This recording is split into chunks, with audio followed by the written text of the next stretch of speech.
This old-time radio program was originally aired live, long before the advent of high fidelity. As a result, you may detect an occasional surface noise or volume drop due to transmission problems so common to old radio. We hope, however, that any variance in audio quality will not take away from your pleasure in listening to this, one of the all-time favorite shows.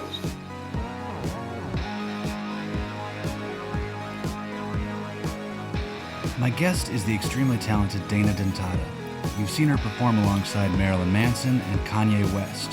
Her 2017 hit single, TND, Trust No Dick, led to the 2018 album, Deprivation. She recently released her brand new EP, Daddy Loves You, which has been trending in numerous Best of 2019 lists on Spotify.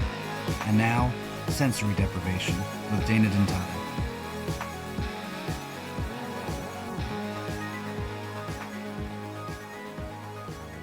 We grew up kind of in the same era with Limp Bizkit and, Kid Rock. Yeah, a lot of Kid Rock. Britney Spears, TRL every day. Yeah. So, do you remember that Nas and Puff Daddy song? He was being crucified and it was on TRL and everybody went bananas over it? Well, we didn't have TRL. We had a Canadian... We didn't have MTV. We had Much Music. Okay. So it was a little bit different. But, right yeah, I remember that. So what was it like for you growing up, getting exposed to that kind of music, and how did you initially, what turned you on to that idea of wanting to be a performer, wanting to be a musician? Honestly, yeah, seeing Britney Spears. Okay. I felt like I was seeing God. Right. I thought it was Jesus. It felt like... They sold her to us as that. Yeah. Back then, Especially as, a little girl. And, yeah, my mom took me to see her twice, and, it felt like someone who really believes in Jesus, that's how it felt, was, actually seeing them. And, yeah, I just immediately wanted to be her. Okay. And you had a song, actually, it was Xtina. Yeah. Right? Yeah. And there was that crazy battle going on with, there was, Jessica Simpson, Britney, Christina, there was 10 of them. Yeah, and you had to pick one. And yeah, and then there was always the conflict of, oh no, who's got the best song on TRL now, or totally. Whatever it is. So you see Britney, and that was initially the kind of music you wanted to do? Was more poppy, or because you must have been exposed to the Beatles and Michael Jackson and all that kind of old classic Whitney rock Houston. stuff too, Whitney Houston, yeah. Yeah. So between all those things you were exposed to, how did that mold your sound or what you wanted to create in the beginning? Yeah, as a kid, you just want to do what you see, so Right. it took many years to kind of even go down I want to be in a rock band and yell and stuff, but before that, I just wanted to do whatever I saw, and I don't know how this happened, but it was it went directly from Britney Spears to Marilyn Manson. Okay. And that was the Spooky Kids version back then. Well, the initial. when I was 10, it was I remember seeing it was the Beautiful People video or something on TV. And the VMAs that was around that time, man. Yeah. So you saw that and it changed everything? I just became so obsessed with him, and I don't even think I thought about that I could even do that. Okay. I just was inspired by it. Idolized, yeah, and loved it, and couldn't get enough, and read every interview and everything, and yeah, I think also I'm being so young, it's you really don't think about kind of being your own person. You don't know how to yet. Yeah. So obviously I just wanted to be Britney Spears and Spice Girls and Did you have the blonde hair and everything? Did you No, but okay. my hair is really light. I've been dyeing my hair black since I was 11. But yeah, I kind of just was absorbing all the music, and in the back of my mind, I want to be a pop star and sing and stuff, but not really thinking about doing that. And then in high school is when I started to go see a lot of bands. All right. And so then I started to want to be in a band really bad. Okay, but had you ever sang? Had you even written lyrics or kept diaries of your thoughts? Anything like that at all? I, as a little kid, I always was singing, but no, I never really wrote anything until like my teens. Okay. Yeah. But that's when you start really getting inspired by Yeah. your surroundings, you Yeah. know? And what about like your parents? Were they ever into, did they play instruments or were they No. nothing at all, huh? Like my mom liked I remember uh Coyote Ugly, like she took me to go see that Oh, wow. and Okay, okay. she yeah. Crazy. And That makes a she lot of sense though. yeah. Okay, okay. And she was really into like all that the 80s rock and stuff and like Bad kind of Company, all that. Like, yeah. And so I kind of got like into that sort of music from that. She got me into Whitney Houston. Um, my dad was never really a music guy. okay. Do you have And siblings or? I have a brother. Okay, okay. And was he into rock as Does well? not like music at all. No kidding. Like really, like I got into. I don't even know how I got into things like LimeWire. Oh, yeah. You know. Yeah. Okay. Like I would just totally get in everything I got into. I got into on my own, by myself. The most organic way, though. I mean, yeah, really. And it didn't come from anyone in my family. Like I had two uncles that played guitar, and they both helped me like start playing guitar. Okay. But other than that, yeah, musically, like everything has just been from like figuring it out alone on my computer. So you use GarageBand mostly? Yeah. Okay, yeah, same here. So that, God, you get to a point where you start dreaming in automation, and it's just. But when you were first doing it, you just played around with sampling and just pieced stuff together, and. Like when I started the band, or when you initially started, yeah, when you were just starting your first band. I just like had been playing guitar for like a year or two. Okay. And I got a bunch of girls together and we started a band. We didn't really know what we were doing, and like I never really left the E chord or the E string. Like everything's on the E string. Yeah, that's all right. Yeah. Do what you know. Yeah, and I just kind of like taught myself how to play. I play guitar really weird. I play like every chord with my thumb. All right. Like I have to play like that. Huh. All right. And it works for me. Like and you'll have arthritis when you're 50. Yeah, you won't be able to move it at all. I mean, from the phone too. Oh God, yeah. We'll have cancer. We'll have brain cancer long before then. Yeah. Yeah, we'll be dead. So the other girls were just schoolmates, kind of thing, and. No, it was girls in the music scene because all I did was go to shows. And okay. My life's always revolved around music, so I knew a lot of musicians. And we had music magazines really back then. You don't have that, not as much. Like, we had that print era when we grew up. Yeah. But, so how long was that band together until you kind of took a break and moved on to being solo? We played shows for like maybe like 3 years. Okay, so a while, yeah. Yeah, we recorded 2 studio albums. And they never came out. Yeah, you gotta. Why not? Because the guy who had the record store in Toronto, he would say like, oh, like we were pressing it to vinyl. I had the whole layout, all the album art, everything ready to go. It was mastered. And then he would just be like, oh, it's going to be ready in a month. And then a month would go by and I'd be like, okay, is it ready? And it's like, no, next month. And then that just turned into like, it never was coming out. And it kind of like... It gave you the first taste of the industry too. Yeah. That whole bullshit thing, yeah. Yeah. And yeah, like not being taken seriously because we're like... Or just false promises, false pretenses, Oh yeah, there's a lot of that too. Yeah. So there's nothing you can do to try and get like that put out at this point? I have them now, and okay. I will put them out, but I need to just like release... I'm finally like, it took me until now in my life to like make the music that I've always wanted to make. And say what I want to say and do what I want to do. So I want to like get that out there for right now. Right, because it's kind of a cathartic process for you too. It's like a healing process for you to artistically as well get back to your center. Yeah. Yeah. So, and speaking of that, we're jumping ahead a little bit, but you have an EP coming out tomorrow. Yeah, the 15th. So let's go to like, as you disbanded the original band, how long was the break until you put out Danavision? Or you had done a couple EPs before Danavision, right? I tried to do one, and then that ended up being like a disagreement with the manager, and the manager getting it taken down. And I didn't even really want to make...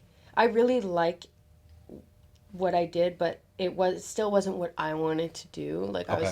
I was still being guided by dudes Okay. basically. All right. And I really had to get to like a breaking point in order to like finally do what I wanted to do. But yeah, I was working on some stuff. It I have like 19 lives. Like Okay. I Well, that's why you dress as a cat. So yeah. two And cats, I guess. yeah. And so we broke up the band, and then it was like, oh, how do I do a solo project? Like, what does that sound like? I don't even know, like, how do you even do that? I'm used to playing in bands, and now you like work with producers and like learning Right. how that works and like entering that world.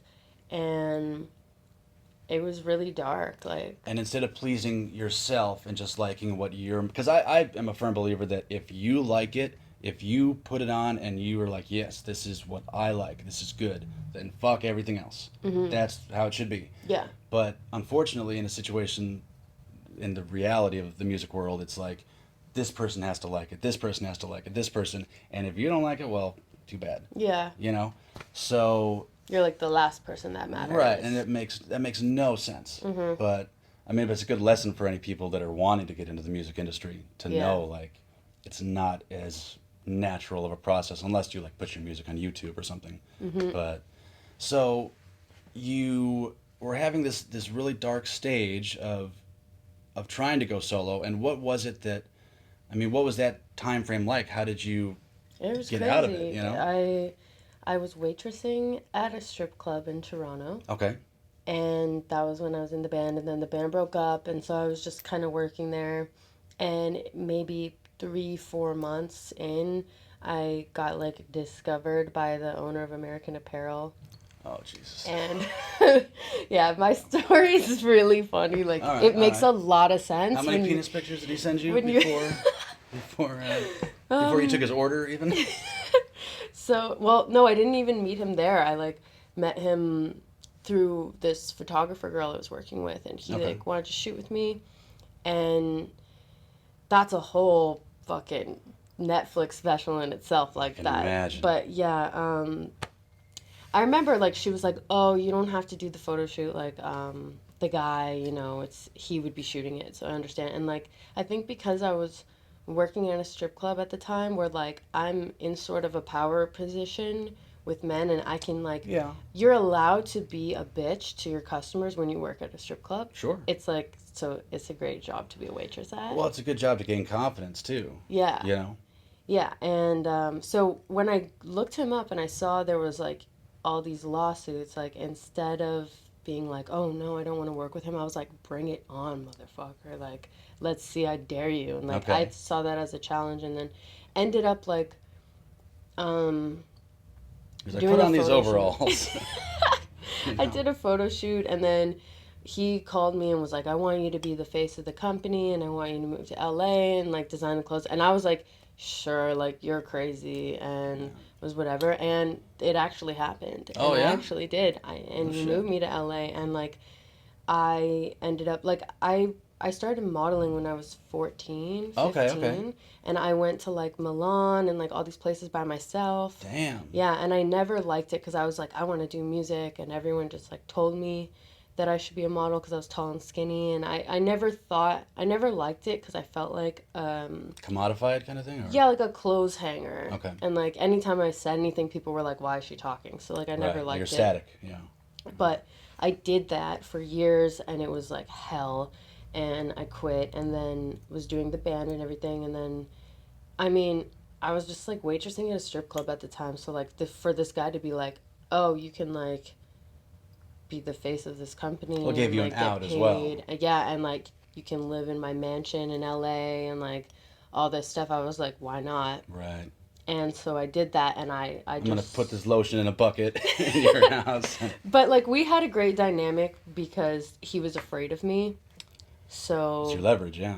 yeah, I was in a like good position there where like I didn't let him, like he definitely could like manipulate my mind into thinking that like I shouldn't do music and that I should just focus on like working for him and his world, and like I almost believe that for like 30 seconds, but then like Well, that's what, those rogue waves, it's called. A rogue wave is something that absorbs all the energy and power of the wave behind it and all the energy and the power of the wave in front of it so that it can actually multiply itself and overtake those two. And there's tons of people, psychic vampires, whatever you want to call it. And I that, know all about psychic vampires. yeah, right? So how did you eventually, because you actually did print campaigns then with Yeah, I American... was everywhere. I was on every billboard, everywhere, like on the back of Vogue and like all this crazy shit. Like, This is Dana. She's from Canada. She yeah, is. well, my ad was actually controversial, and like people were boycotting the stores I and remember there's like calling a in. Bangladesh one that was also really controversial. Yeah, I remember that because it was like racy. So yeah, something. Well, mine was like I like smoking weed, and I barely passed high school, and like all this stuff. Some crazy stuff came from that ad, but he was kind of wanting to troll people, and Okay, I'm yeah. always down for the troll. Yeah. Everybody takes themselves too seriously with that Yeah, stuff. So. yeah. Like I thought, like every ad was like, "Oh, this is Jenna, and she like studies German," and then mine was like crazy. All right. Like it was definitely iconic. So then what happened from there? So then I was like, I got to basically like expense everything in my life, and like they had like company apartments Wow. in New York and stuff. So I really got to like just be free, and I just wanted to meet as many people as possible and meet producers and stuff like that. And Were you able to get your hands on equipment? Like, were you able to get the income where you could just start getting, more stuff to create music? well, the idea was like work with producers. Okay. So all I was trying to do was like find producers, because like you go to the studio with them, and I don't know how to make beats. So Okay. I would rely on that, and that was like a process. Like I don't know how like open you want me to be or like whatever, Open but as like you want to be, yeah. like while I was modeling for them and doing all that photo shoot stuff, like trying to work with producers and stuff, and like the first producer that I worked with, like I got raped by. Jesus Christ. Yeah. Wow. And it was like taking advantage. Like I really wanted to work on music, and it was like it put me in a position where like I had to be uncomfortable, and then definitely took advantage, and that was my first attempt at like making music with somebody. Wow. And the sad thing is, not to downplay your experience, but it happens like with photographers so often. And Oh, with yeah. It's like, oh, that didn't happen to you? Yeah. Something? And that there's just, how can that even be the case? Yeah. You know? Yeah, it was But- weird that I was like, and like, yeah, shooting with Terry Richardson and stuff like that. Like, but like, for Brilliant some reason, photographer, but Yeah. I mean, there's some there's stories there too. Stories, but like my experiences with these people were like respectful and stuff, and then it's kind of ironic that like I was holding it down in that world, and then Right. on the music side, like getting taken advantage of and stuff. You have to look at it though, and the only way you can really positively look at it is to say that did shape your creative edge now. Is that perhaps if you didn't have that shit show of an experience, that it wouldn't have allowed you to tap into emotions that you have to tap into, when you're performing on stage, and the ways that you're writing about certain things in songs. Yeah. So I mean, there's not that it's really a golden line, a silver lining, but you know what I mean? Yeah. There is. It all got you here. Yeah, I think a lot of the things I've been through in my life are like, even when I went to go see a shaman, she tells me like I'm meant to be here to relay a message and to help other people with what I've been through. I can see that for sure. And there's, even since I was like 15, there's been stuff like Dentata it was a feminist band for sure, and I didn't even know that at the time or really like think about it. It wasn't conscious, but like all the songs were to empower women, and that was the theme of all the lyrics, and like that's the theme with everything I do and all my songs. And But people can spin that too and be like, "Oh, she hates men." It's like you're damned if you do and damned if you don't. yeah. You know what I mean? So how So I do you might get as well around just that? Yeah. It's just not give a fuck. Like the people that are saying that are like, that's how they're taking it, and Right. it's like how I don't think, like, I love men so much. I'm super straight too, like, but I think like the balance is so off. Like it's really sad that like men are allowed to just go so far and be Right. so degrading, and then for a woman to be empowering and strong and like maybe balance out with a little bit of female chauvinism, it's like, Or sexuality even. yeah, It's then taboo. it's like, oh, you hate men. It's like, no, I'm just trying Right. to like create some sort of balance. Yeah, and you look back at like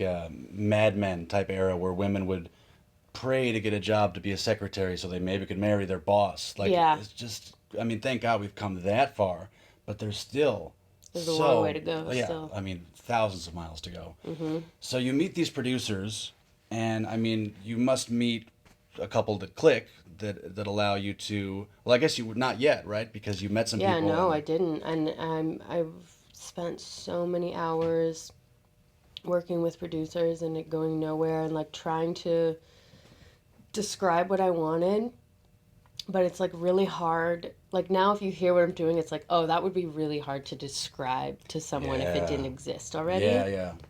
So then it just was like I couldn't find music and beats that felt right to me. And then when I did, I wrote a rap song when I was 23 maybe about being raped. And to me, it's like one of my favorite songs I've ever written. It's super empowering and like makes you feel like strong, like not afraid to say like, oh yeah, that happened to me too. And um, the reaction from the people around me was so against it, and like people would have, they would get women in the industry to email me and say like, don't put this song out, tone it down, say it in a different way, like it's too harsh. What business is it of theirs? Yeah, well, no one wanted it to happen. No one was ready for it. Everyone thought like, oh, that's too much. And honestly, probably at the time, it would be too much. I think now there's a space for it and there's a Right. need. Like I think the culture had to shift a little bit for what I'm Yeah, doing, yeah. for people's minds to be, It had to become in vogue, sadly. yeah, You know, that's the no, yeah, reality. Is that it now had it's to happen. commodified, so now open up about Yeah, it. You know, yeah. but so that kind of actually had the reverse effect on your creativity that it pushed you away from even wanting to do music at all for a while, right? Yeah, it definitely did. Like I ended up taking a break from everything, and that's when I started stripping. And I was like, fuck it, I'm just gonna go in that world. And then I ended up like dating a guy that I met there, like a doctor, obviously. Like, where else Right, am I gonna meet a right. doctor? And I ended up like, he had two young kids, and so I was like this like weird stay-at-home stepmom. He was like a Ooh, religious suburban dude too. Like, of course, made no of sense for him course. to be with No, it me. makes perfect sense. You know, Does oh it? yeah, Well, I think he was like rebelling against his like ex-wife and family and probably everything against with his me. God too. Yeah. You know, I mean, Yeah, totally. And like I think I had just been so hurt. Like there's, it's like that one producer I mentioned, like mm, there's like, I don't know, multiple situations like that, to the point where like I was just so traumatized and beaten down, and like everything I ever wanted to do was like shut down and told it was too much and I couldn't do that, and I could never rap, like that I just have to sing. I was so shut down from all of that that I think I needed to like hide in that world okay. and just like go and like kind of feel safe and stable in some way. And that's how I ended up like being with that guy. And then like honestly, the Me Too movement, like a lot of things came to a head in my life and I had to deal with a lot of stuff. And then simultaneously I was like getting my visa so I could Oh yeah, live in America, because that's otherwise stressful like, enough. yeah, that's like, but I did that for myself and I'm so glad that I did. That's And awesome. Yeah. it came right at the perfect time. Like, so I moved to LA like a year and a half ago, Oh, nice. and then and I was feeling really good about myself and positive and strong and like in control, and I just decided I was going to find, like there's all these free beats on YouTube and Yeah, yeah. SoundCloud and stuff, and I just like scoured that shit for hours and hours and hours and hours and hours, picked out the gems that I found and recorded those songs on my garage band with like a USB mic, and that's Danavision. And that was like the first thing I did as soon as like I decided, okay, like now I get to like live life how I want to live and make music how I want to make it. And you saw that you really could do it without anybody else's help. Yeah, I was So- like, fuck it, I'll just get these like free beats off YouTube and Yeah, and the Let It Bounce, that's my favorite song because the guitar portion in it is, I love, like I'm big into Johnny Frusciante, Dave Navarro. Yeah. But that's got an awesome guitar portion. yeah, But, I mean, love like having the guitar, and it's so important to me. You have to. It's Yeah. like a hypnotic type thing, It's one of those instruments that you can just trance out if it's the right player, Yeah. But, so you create that, and how did you meet Manson and Kanye West? Manson, I met actually at a meet and greet Okay. for him when I was like 21 or something. Like I remember seeing it was like $250 to go to a meet and greet, and I was like, $250 to meet your idol is basically free. I guess, yeah. Like I was like, that's an amazing price. Like I'm taking that and I'm going. And it was like in Hamilton, which is like a very small town outside Toronto. All right. I guess it's not small anymore, but it's like considered like whatever, like far. But it's like suburban still. Yeah. Okay. And so I went there and did the meet and greet, and I had just performed like as him with my band. Like we did nice. a cover set, and like I had photos from that, and like I gave it to Cool. him. And I was just like really like, whoa, this is crazy. And then I ended up hanging out with him and his whole team and stuff on his tour bus after. Damn. And yeah, it was. That's my really- dream, to be, backstage or on a bus with Manson, this guy that's this incredible mind and Yeah. incredible creative Well, he's been talents. like my like creative god, like, Yeah. and biggest influence, and yeah, What a like tool to have at your disposal, yeah, I it mean, was really crazy. Like it was like a movie scene how it happened, because there was all these girls after trying to meet him, and they were all dressed like pinup style, because they were like, I guess they thought he'd think that was hot. Okay. So they're like all trying to impress him, and And he's probably seen it all anyway. for sure. Yeah, And I come was on. like the only one that was like not doing that. And there was this process to get backstage, and like the roadies definitely take advantage of that. And like I was just like, what the hell is going on? Like, I don't know. I just want to meet my idol, like, and talk to him. And I went, there was like all these stages you had to go to get into like the final room. It's like a video game. It was. Yeah. And I get to this room, and there's like all these pinup girls, and I go to the very back of the room because they said there was going to be beers and stuff there, and I was Just like, a "Where's big the?" hot tub full of sour cream. And that's it. I was like, "Where's the beers?" And all the girls were like, "Oh, we drank it." Oh.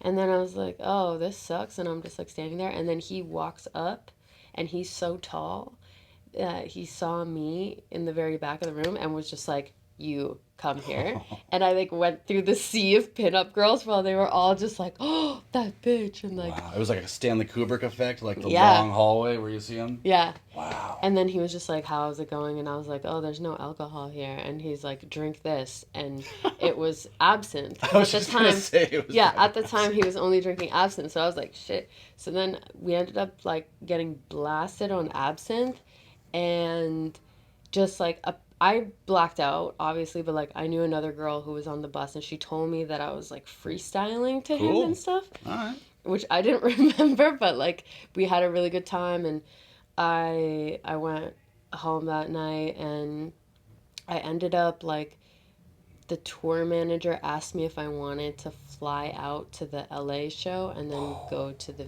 Vegas show Holy also. cow. And I was like, yes. Yeah, right. What do you say to obviously that? Of I course. do. And like his girlfriend was there too. It was not anything like that. And That makes it even better. 'Cause, yeah, it's but like, it sucked because my boyfriend at the time that I lived with was like tripping over it, and I was like, his girlfriend's there. Like, what do you care? I guess you could see it from both sides. Yeah, you know? but it was not like that. So like he was like, if you go, you don't love me, and I was like, I'll see you later. Right, right. And I went, and I'm so glad I did, because Yeah, like, I mean, at that age, we don't understand personal growth, and like, Yeah. there's no. So and like stupid. I knew myself and that I wasn't gonna be shitty to him, so whatever. I went, and I ended up like being on his tour bus, going to the Vegas show, and like I just didn't want to seem like a super fan, and like Like a hangers-on kind of thing. I Yeah, was yeah. just like, okay, just be chill, just be chill. So I didn't Right. say like anything really. We didn't really talk. Like I was just like really just like, whoa, this experience is crazy. That's probably something different that he probably wasn't used to with people around. You know what I mean? I would Yeah, think it it's a was lot of yes really, men really and people just intimate, kissing and his I was ass. just there, and I think that's like, it's like, why would you want that? Like, I would not want a little fangirl like Right. But around, maybe even he though could see that's, that you were just observing to learn, sort of yeah, thing. maybe, You know? yeah.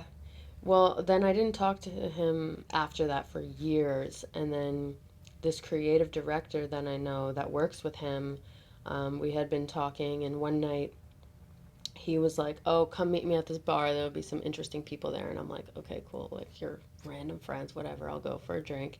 And I get there and it's just Manson sitting at a table, It's and I divine didn't, intervention, yeah. yeah, I didn't think like he would remember me or anything. And he was just like, "Oh, you cut your hair," and I was like, "What the fuck? He Damn. remembers me?"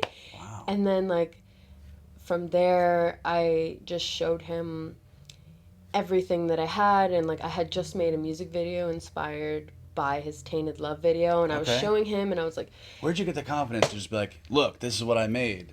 You know, I mean, oh, because we were like, we got super okay. drunk, and like we were like out drinking and stuff, and honestly, like I think I just like got a bit older and realized like And you were people are comfortable with just him. people Yeah. too. Right. And then I was showing him all my music and everything, and I had like, it was all like singing stuff that I had done with these like, producers, and Okay. like that the managers I had were like, yeah, like sing whatever. But I had the one song, Trust No Dick, the rap song. Like I made that when my manager like went for coffee. Mm-hmm. I like the engineer Hit guy had record. this beat, and I was like, let me just Cool. record this rap like All right. on this one. And so I had that like in my back pocket, and I guess because we were like having a fun night and everyone was being crazy, whatever, I showed him everything. I showed him that song. All right. And then he heard that and was like, that's what you need to be doing because that's you being you.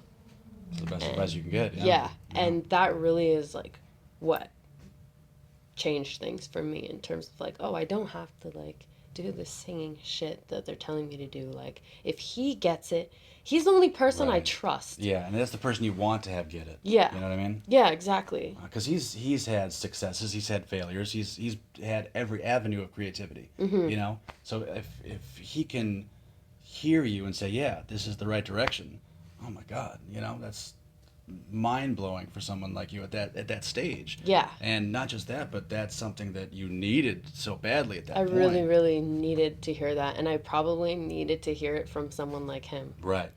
Yeah. So how did that transition then to you touring with him? Or you being on some, you know, you were on Heaven Upside Down of his, Yeah. right? And then you just did the Vegas show with him. Yeah. So what was the process from getting to that point? You playing the music for him, then saying, "Come on, yeah, perform with me."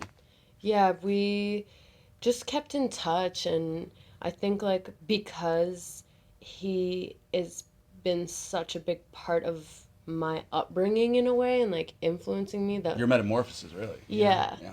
it's like it's as if like we've known each other for a long time, like we're very much on the same level, and so just like really get along, always kept in touch. He's always been really supportive and like telling me to keep going, and um yeah, I think like he just wanted me to sing on that song, and I went over there and sang on it, and then yeah, like I feel like I've had to kind of like prove myself. Like it's not like, oh, like I'll just like give you this, like Right. cuz But that's I even mean, better because it means there's real talent. yeah. You know, it's not just that he's doing a favor for you.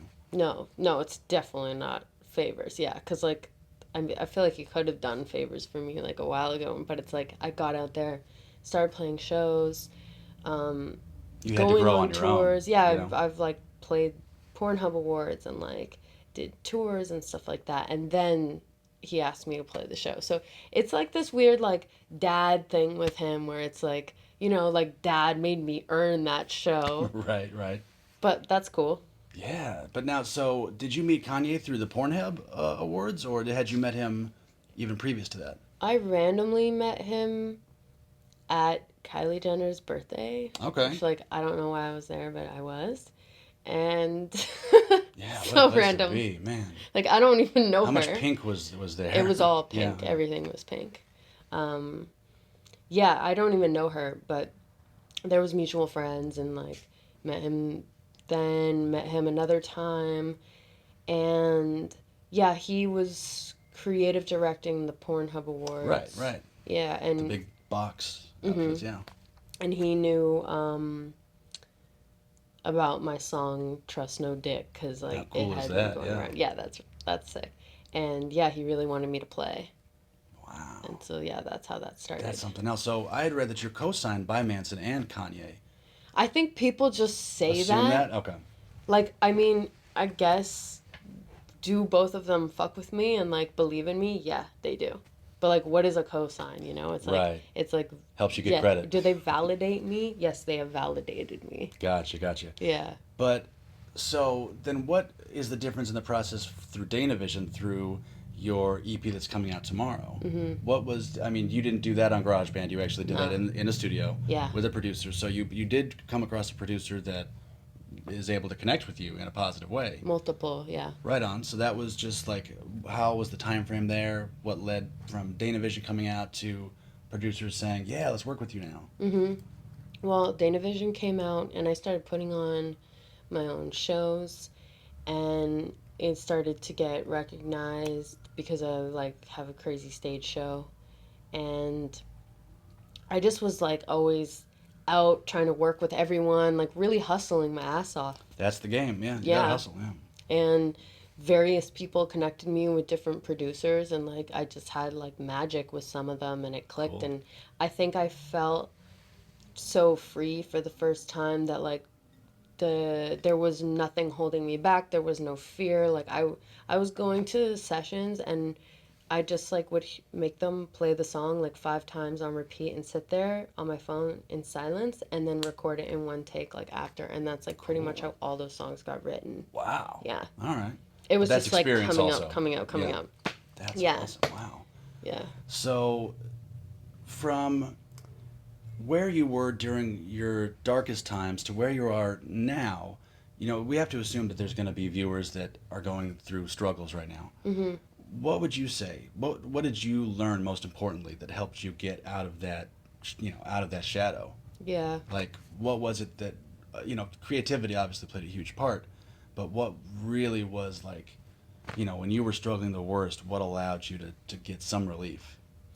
Well, it's funny, like struggling the worst. Like I've been at that very low, and then I've been at that high, and you do come down. Right. And it's been like even like for me the last 4 months I've been extremely depressed, like more than I have with everything I've been doing and like all the success and like Okay. great things and like freedom and everything. Like there's still shit that happens that like brings out your trauma from your childhood that you Right. can't control. It's like a process. Like I thought I did a bunch of therapy before I moved out here, and I was like, "Oh, I'm fixed. Like I'm good." And it's like Never. no. You're never really fixed. Yeah, You like know, you're I'm just- not fixed. I have work to do still.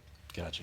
But I'm in the process of like, okay, cuz you can just sit in that sadness and feel that way, and you could just do that forever. And really like what I've learned, and I think it's the only way, is realizing nobody is going to get you out of that, and no one's going to do anything for you. You have to do it yourself. Right. Like, you're the only person that can save yourself. You're the only person that can make sure that you have a good day. You have to put your oxygen mask on before you can even help other people Yeah. around you too. Yeah. So that's, and what's the saying? Hurt people hurt people.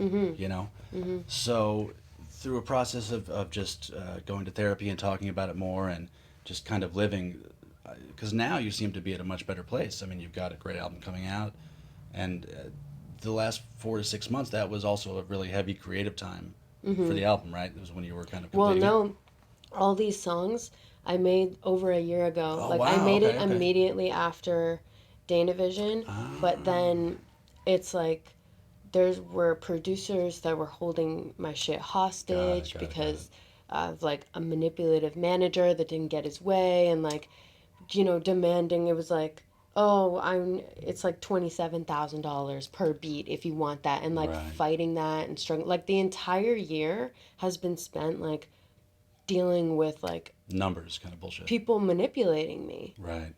And yeah, it's been a nightmare. I had a manager who like the whole plan was to like release everything in like December of last year, and then like it was like the same thing that happened to my band where the guy was like, "Oh, it's coming out." Like the manager I had, I've had like 12 different managers. Like, Okay. I like just Well, blaze that's an through them. intimate position. You have to find. Yeah. You know what I mean? So, And yeah, it's just I don't know. It's really hard for me to have a manager. they just need to let you do what you do. And just, Yeah, you know what I so mean? usually I just manage myself. Like I honestly It am might my be the own best, manager. the best case scenario. Yeah, and like if you want something done right, you got to do it yourself. And when you think like, oh, someone's gonna take care of this, someone's gonna do that, they don't, and they fuck it up. And It's not going to be to your standard. yeah, and that happened to me where like he said he was gonna put it out, and then like it never ended up happening, and shit got delayed and pushed back and pushed back. And not being able to clear songs, like there were a couple of songs I had to take off because more manipulative people trying to spite me, and like a lot of people, I think because I'm so it's of such importance to me to be free and in control and doing whatever I want, people want to like hold on to that even more and tear it Right. down even more. It Right. drives people crazy, like they don't want to see it. And so like a lot of people try to stop this music from coming out and from Wow. happening. You don't This doesn't even think make it sense. no, you don't think like people don't want you to like be happy and do what you want to do. And Is it just a numbers thing, or is it just no, it's spite? ego. It's ego and control. Got it? And you It's succeeding, honestly yeah. not about numbers. It's so weird. It's not. From the outside looking in, it's like that doesn't make sense on a human level. Yeah. You know, so going through this I mean, you're gonna feel great Friday when it finally all this work is finally coming to a head and Yeah. being released for people to enjoy. But it's like, yeah, I feel great, but I'm also like so beaten down from like having to like, I've had to like threaten my life in order to get my own vocal stems that I wrote sent to me. Wow. Like, so now I'm at this point where I think there's like a lot of come down from like having to be strong and fight and keep And being going so and not give frustrated. up. Yeah. That like it's like, okay, I got it now, but now I'm also letting that like emotion of like how much that has affected me and weighed on me kind of take over. And I think that's a lot of Well, the it's sadness. completely drained you, Yeah, basically. it's So, extremely draining. so do you think that you could just, if you wanted to now, try to start creating songs again on GarageBand, and just if you wanted to say, "Look, I'm just gonna spend the next couple of weeks writing, play around with beats again, go on YouTube." Mm-hmm. Do you think that would be something that would bring back some level of like, all right, cool, I'm digging this, even if it was just stuff for yourself? Yeah, You know that's a what I mean? great idea. I think it would be awesome. I think you strike while the iron's hot. Yeah. You know? Yeah, I've been working on a lot of music. I do like recording my vocals at home myself. There you go. But at least like through this process, I have found like the 2 or 3 people that are trustworthy, that Okay. aren't manipulative and are genuine. Like for me, being genuine is so important. Like I want In this town, you- especially, it's it's rare. And I'm like Canadian, you know? Right, So I'm right. like, everybody's nice. It's like, It doesn't work that way, no, unfortunately. it's not. Yeah. But I think that, yeah, I mean, I think, your fans would love to hear that you're at least working on new material. Oh, I have tons, Yeah. tons of music. And I mean, that's the quickest way to just be like, all right, I'm in the zone. I know that I can create. I know that I'm able to do this, and let's just keep building on it, Yeah. And I think that with any artist, it's hard. There's going to always be blocks. There's always going to be depression, but that's the one outlet you can rely on. You know what I mean? So, It's true. And I mean, you had mentioned an exorcism. I've got to ask Yeah. about this exorcism. Was that something recently that happened? Yeah, it was like 2 or 3 months ago. Okay, and it was because you were just so down, Well, and plates were flying out of the cupboards. yeah, like, I don't know if you've seen, like, I usually have a demon with me. Yeah. And now, preview time.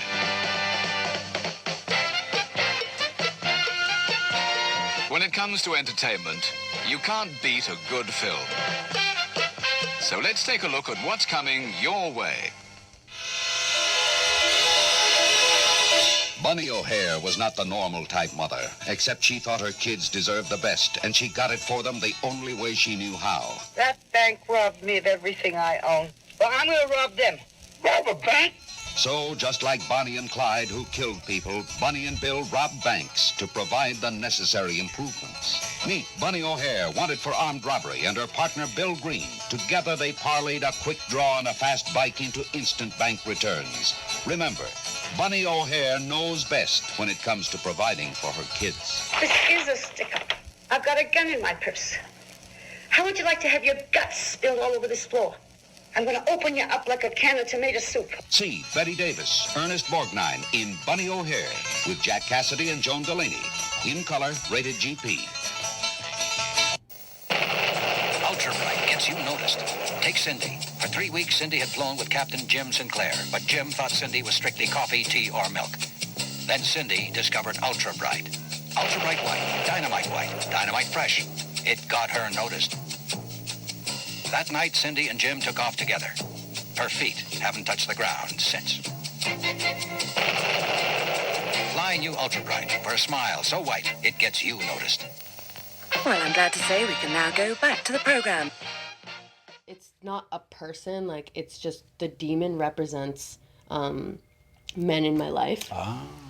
And so I always feel like it happened naturally with the special effects artist that does that. Like, she just came to my show, and then That's awesome. it just kind of happened. But then it took on this like really important meaning for me of men in my life, and like there's always a fucking demon like around me in my orbit and like watching me and like affecting me, and that became a really big part of the art.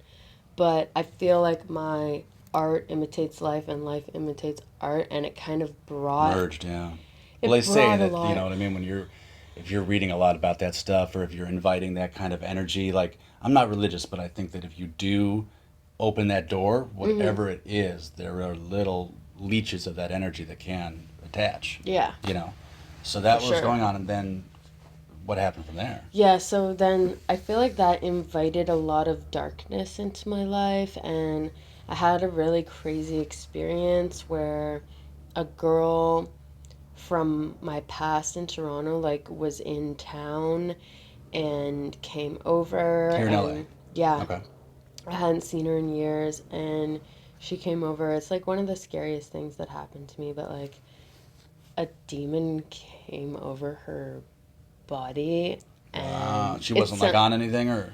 she was hammered, Okay. but like it's a But long that doesn't story. happen when you're hammered, yeah. Yeah, like it was just like it was one of the scariest things I've ever been through. It really shook me, and I just kind of like there was also like, you know, a lot of drama with like people I was working with, and I just was like staying at home and not really leaving the house. And then I met this girl who knows a shaman in Ojai, Ah, okay. Of course. and it was actually two girls. They're in a band together, and they're very, I can tell, I have definitely like a lot of weird, you know, like psychic shit going on, Wow. spirituality, and like just, yeah, I'm A lot very of creative into people it. do, yeah. Yeah. And I can tell when other people have it, and these girls had it, and they felt like there was something inside me, Okay. and I'm always down to try anything like that. So they took me to this shaman in Ojai, and for like an hour, like she said that there was a demon in me, and for an hour she was trying to get it out. Jesus. She was like, she uses like everything from religion and spirituality. So like she was throwing holy water And on like sound bath me. type things, like. Yeah, all that stuff, and like, yeah, throwing holy water on my forehead and stuff, and like she was trying to get it out, and it wouldn't come out. And then she like went to the girls in the other room and was like, Give me "It's 7-Up." not." She was like, "It's not coming out of this girl." And so then the other two girls came in, and the three of them Holy cow. got this demon out of me. Be a cool music video. Yeah. And I believe it because while it was happening, like I thought the AC was blasting on my head. And as she's like doing all this like energy work and stuff, I was like, damn, she's killing me with this AC. Like my head is cold. So it's just like Reiki as well, kind of thing. Yeah, it's like doing all that kind of like energy stuff, and so eventually like they pulled it out of me, and like they were all crying. I was crying. It was like I felt the woman like rip it out of my body. Holy shit. And after it was done, like we were all just like catching our breath and like breathing and stuff, and they're like, oh, turn the AC on, we're hot. And I was like, wait a sec, the AC wasn't on? Man. And they're like, no. And I'm like, there's no way the AC wasn't on. It was like blasting on my head. And they were saying like, oh shit, it's good you didn't know what that was, because apparently that's like what it feels like when an entity leaves your body. Whoa. Is like, yeah, it was like ice cold on my head.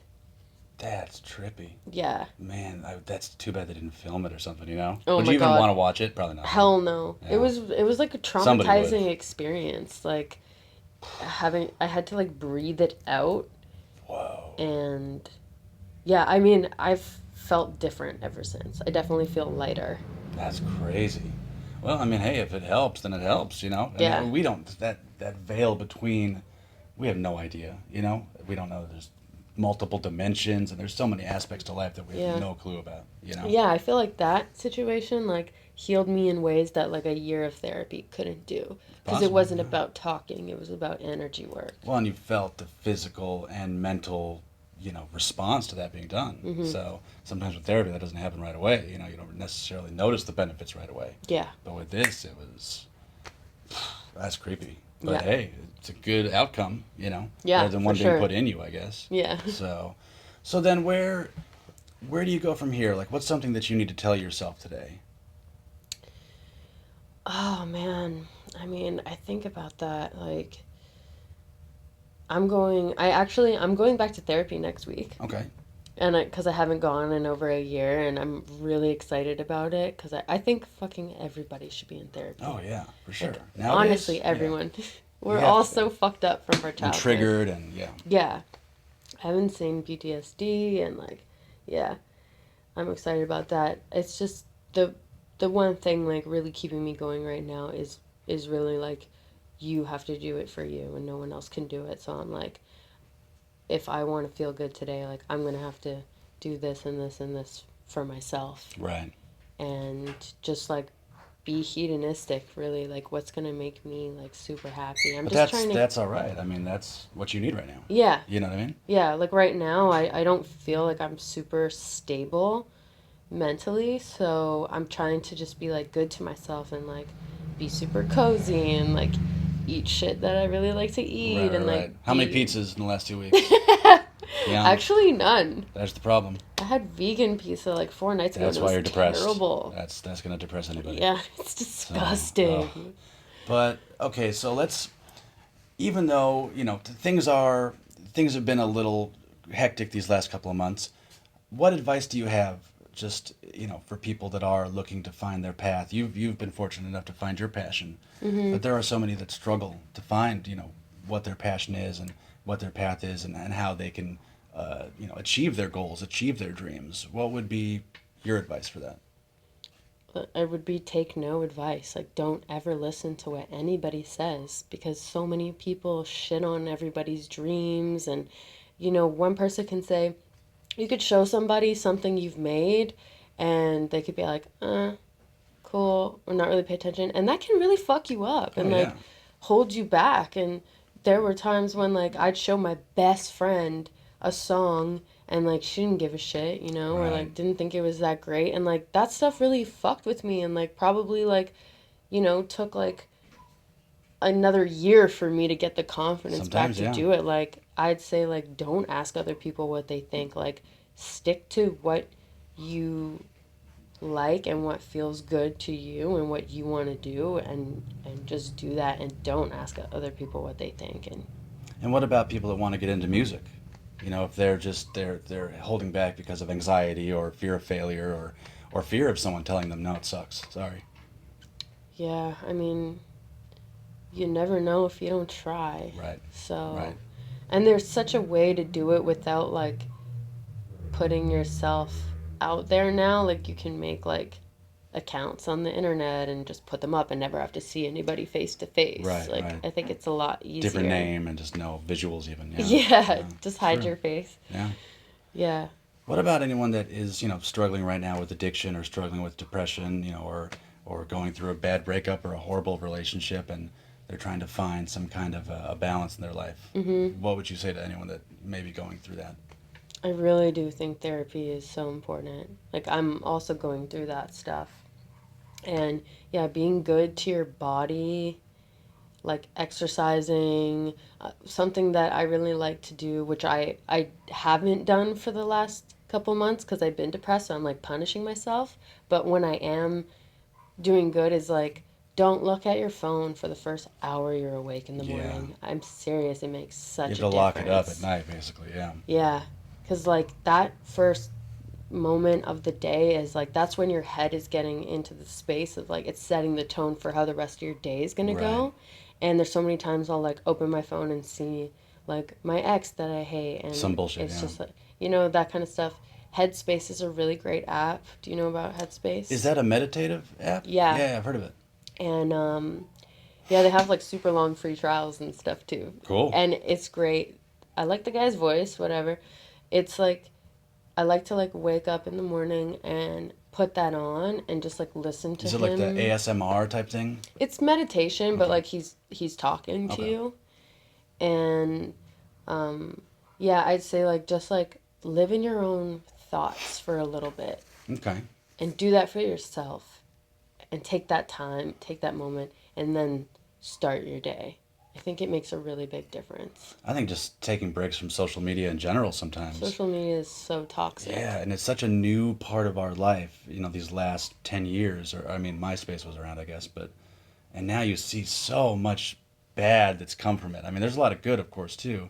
Way more but bad though. Way more bad, yeah, I absolutely. feel so bad for like the next generation of girls too. Like even today, like looking on the thing, it's like all these face filters now. Like shit just got a little too far in the last like couple weeks where now it's like plastic surgery face filters. Wow. And I heard Instagram was going to ban it. I don't know if that's going to Hopefully. happen, but They're taking away seeing likes. They're testing. yeah, I think you're that's not- great too. That's a brilliant Because idea. Fuck that shit. Yeah, and even followers, I don't think. Followers doesn't is so matter. stupid. Like, Follow who who you cares? like, and if that's it, you don't need to know that they have. I don't need to know that Kim Kardashian has however many millions of followers. I know that she's Kim Kardashian. Or anybody. Like, I think it's so benign. Like, or like now, like when someone shows you a music video, it's like you look at how many views it has, Right. and that determines how you feel about the video. Right. What the hell is that? Can you imagine, like, back in our day, watching like Nirvana's Nevermind. or Nirvana something, yeah. Nevermind, and like having a little number on the bottom of like this is how many people like this, and that determining whether you like it or not. Yeah. It's like It makes total sense today somehow. yeah. But then, yeah, weird. So, what about this thing where we live in LA and there's so much rejection, there's so much of needing to conform. How do you stay true to yourself whether it's what you're creating or just day to day? How do you really stay to your truest self so that you know that you're not being manipulated by others? You're not manipulating yourself to be some version of yourself that you don't need to be. Yeah, it really was trial and error for me. Like, I learned the hard way, and there were a lot of times when I was manipulated and I let other people kind of influence me. And then anytime I've ever had anything good happen to me is when I've completely disregarded that and just like gone ahead with what feels right in my heart. And you'll see that for yourself, I think, if you do it. Like when you just ignore sure. everything, you'll see that good things will come from it. How can people follow your journey more, see what's new with you, and you've got some really cool new merchandise as well. Yeah. So how can we, participate in that and find your newest work, find your merchandise? Instagram is like the main thing. I've kind of started to use Twitter a little bit. Like I never Yeah, used that's it a tough before. one. Yeah. Yeah. I just started like playing around with it like the last couple of days of like tweeting more. but Instagram is where I post everything and talk about everything. I want to talk more to the people on my Instagram, but I always feel like such like a douchebag just filming myself talking. No. But I'm trying to get more into that because There's a way to do it. Yeah, Yeah. just because people can send questions to you obviously through DM. Yeah. And maybe just Oh, pick I'm a couple, always yeah. I answer every DM, and a lot of girls or guys too like come to me with things they're going through, and I spend a lot of time talking to That's people in awesome, my but it DMs can 'cause also I be care. draining, if you're not in the right state of mind. Yeah. You know? But I care, and it's really important to me. That's awesome. Yeah. And then in terms of merchandise, in terms of buying your music, I know you're on Apple, you're on iTunes, but how about for like this shirt, for example?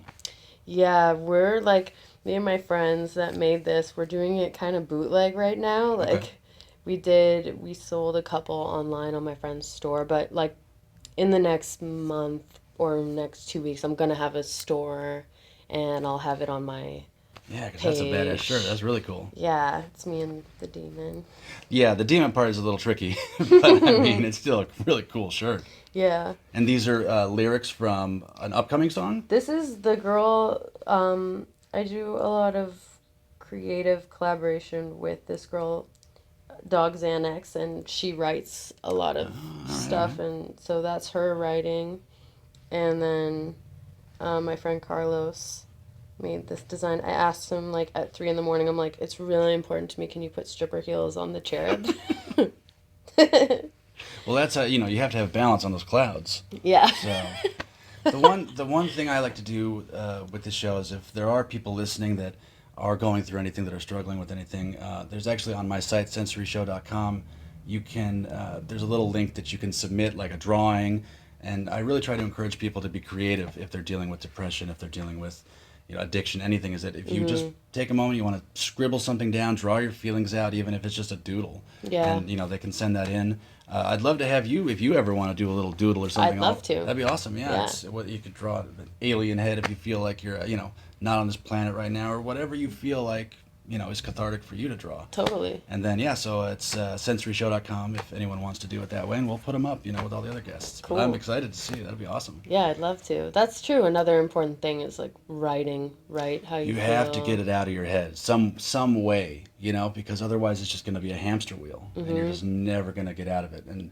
Yeah. that's the Another thing. really, really big important thing is talk to somebody. Right. Tell somebody, tell your friend, tell someone you trust, like always reach out. Like that was something I didn't learn in my life until like recently. I would always keep everything to myself. I feel like a burden to other people to bring my problems, and you A lot of just people can't have that, be yeah. and you really just can't be like that. You just have to get over it, and you It's have not to a sign of weakness at No. all. It's just everyone needs it. Yeah, no, it's actually a sign of strength to admit to yourself, like, I'm not okay. Like, that is your strength. That is power, instead of pretending to be okay. And the beauty of it is some people don't have a close friend that they can confide in. But, I mean, like you said, if people want to DM you and reach out, that's I always incredible. answer, yeah. Yeah, that's so generous of you. Well, if there's anything else that you want to say about your upcoming music, then I'd love to hear it. But other than that, I really appreciate you being on here. This is so cool. And Thank you. Thanks to Rewind for letting us be in here and Yeah, thanks, all this Rewind. incredible stuff. It's This is rewindaudio.com, all different types of gear, as you can see. Keeping it old school. That's right. We're going to do it on a VHS next time. Fuck yeah. So, Dana, I'll leave it to you if you want to close it out, and we'll go from there. I'm just excited for my music to finally come out. Feels like the first time in my life, and I hope you go listen to it. Right on. Yeah. And what's the album called again? Daddy Loves You. There you go. Daddy loves you. Well, thank you so much, Dana. I really Thank you. appreciate it. Have a good one. We'll see you again. Thank you.